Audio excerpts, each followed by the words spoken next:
My name is Robert Battle. I was actually born in Jacksonville, Florida, 1972. Born completely bowed-legged, so I had bowed legs so that I needed braces in order to correct that, and not knowing whether I would walk or not, let alone dance.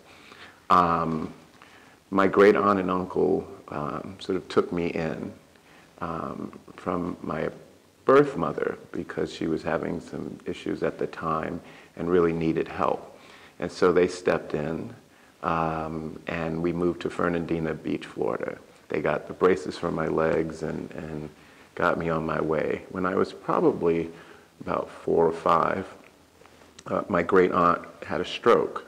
And they were already in the winter of their years anyway. She had a stroke, so we moved to Miami with their daughter, Desi Williams, to help take care of her. And my great aunt died in 1979, leaving her daughter, Desi Williams, in some way as my mother. She took on that role. And my great uncle, her father, this gets a little complicated. Her father is who I knew as my dad until he died when I was going in my 2nd year at Juilliard.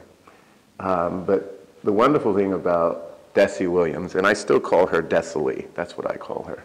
I never called her mother, was that she was very much into the performing arts. Certainly the whole family always got together and sang around the piano on any number of occasions, or just because somebody went to the piano and started something, and we would all sort of feed in. And she played piano for the church. She was an actress. She had a group called the Afro-Americans. It was her and a few of her friends that did poetry and song relating to the Black experience. So I was surrounded by them rehearsing all of this wonderful poetry by Langston Hughes, Paul Laurence Dunbar, Mari Evans, just stuff, spirituals, things that really gave me a window into the history of African Americans in this country, just by hearing the music and hearing the poetry. She was an English teacher. That was her quote-unquote real job. She wanted to be an actress, but in those days that wasn't considered practical. And a lot of people became teachers because of that, but also because they had a passion for it. And so she was an English teacher at Dade County Public School System for 30 years or so. So I was also surrounded by literature and Shakespeare and hearing sonnets and all kinds of things. So words were very important to me. Sound was very important to me. It's what I gravitated to. I was also singing soprano. I had this high-pitched soprano voice until I was 12, which was a blessing and a curse, according to the neighborhood kids. But I sang soprano in the church choir.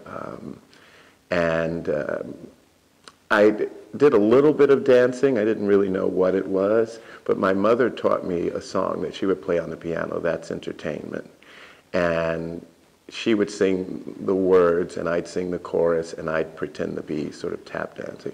But we were talking about it today, and it's interesting because part of the refrain is the world is a stage is a whirl of entertainment. And that kind of has become my life, I think, because of those early notions of performance. What I do remember is that when she would recite poetry, all of them seemed to grow taller when they were singing or something like that. It was no longer my mother. It was a sort of other kind of being, you know. And I think for me, as someone who was very shy, who was brought up the way I was, who was taken in, I was always aware of that. So it sort of made me more quiet. And because of the speaking voice, I was shy about talking because people would laugh at my voice. But when I would go in my room and I would sort of play a tape recorder and I would sing. And I would pretend to be singing or dancing or whatever for thousands of people. Through the arts, I could grow taller and have a little more courage and be fearless using my imagination and my voice. And so I think that's what the performing arts represented for me. It was that way of tapping into my own creativity, my own sense of being. Then, because I studied classical piano and a soprano voice, I was picked on a lot in the neighborhood, Liberty City, somewhat of a tough neighborhood, especially if you sing soprano and you do all the things that I did. I had a friend named James Trimble. And James was one of those guys who sort of grew faster than everybody else. We were about the same age, but he was that much taller. He already had that bass in his voice and all of that stuff. So people were afraid of him, but he was my good friend. So if anybody bothered me, I'd go get James, and James would intimidate them. So one day I said, James, you have to teach me how to fight.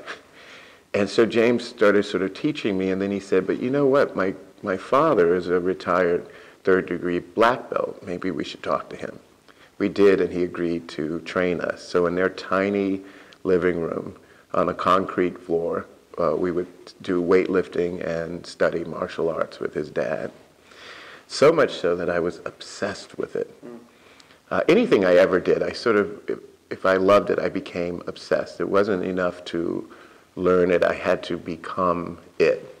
So I'd look at pictures of Bruce Lee and movies, and then I wanted to dress like that. So my mom bought me a kung fu suit, you know, with the little buttons, and then I had the flat shoes, and I would wear it around the neighborhood gladly, just walking around in that Miami heat in full kung fu regalia. I also had a ninja suit with the mask and all of that stuff. So I got a pair of chopsticks, and I would eat my, you know, collard greens with chopsticks. I was just totally immersed in that. But through the physical discipline, it sort of started to lead me to dancing, so that when that came up, I was ready. The way dancing started at that time, I mean, we were all imitating Michael Jackson. I was singing soprano, so I was pretty good at it. But I was studying voice at PAVAC, Performing and Visual Arts Center at Miami Northwestern. I was in junior high, something. And my voice started to change and crack and do all the stuff that happens in puberty. And I decided I wanted to try out for dance. So I did. So I got into the dance program at Miami Northwestern and was progressing pretty well because of my flexibility and my physical discipline that I got through martial arts. And then we went on a field trip to see the Alvin Ailey American Dance Theater on Miami Beach at the Jackie Gleason Performing Arts Center. And when I saw Revelations, that it all fit together. If you think about it, all the learning and all the poetry, or hearing all those poems by Langston Hughes, from hearing the words of Maya Angelou, from hearing those spirituals, from understanding the function of the spiritual for a people, that it wasn't just music, but it was also sometimes a calling, sometimes disguised sort of messages. But it was all about hope and about how with faith we could overcome the atrocities of slavery and bigotry. All of that is in Revelations, and there it was. The things I was learning about movement, about spirit, all realized in Revelations. Alvin Ailey's masterpiece he created in 1960. And that sealed the deal for me of wanting to go even further in dance, wanting to someday be like those people I saw on the stage who sort of looked like me in a way. And so I made my way to New York City on a full scholarship at Juilliard. Before that, I ended up going to New World School of the Arts, which was wonderful. I was on this sort of ground floor of that school in its beginnings. Auditioned for Juilliard, made my way to Juilliard with a full scholarship, because what happened was I got in when they were here recruiting, and then they sent what would be the bill, and then I called to say to Muriel Topaz, who was the head of the dance department at the time, that I couldn't come. It was just too much. And she said, well, let me call you back, which I thought in showbiz meant, don't call us, we'll call you. But she did call back and say, what if we offered you a scholarship? And I said, yes. And the wonderful thing about being at Juilliard was the Ailey Company didn't have a permanent home yet. That happened a little later. But they were rehearsing on, I believe, 61st Street near Amsterdam. And Juilliard was on 65th. So I could go over there. I could sort of peek.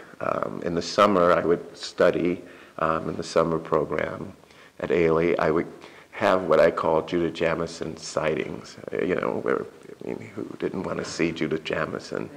And I would see her, and I remember calling home on the payphone to say to my mother that I saw Judith Jamison. I mean, never knowing that someday she would choose me to succeed her.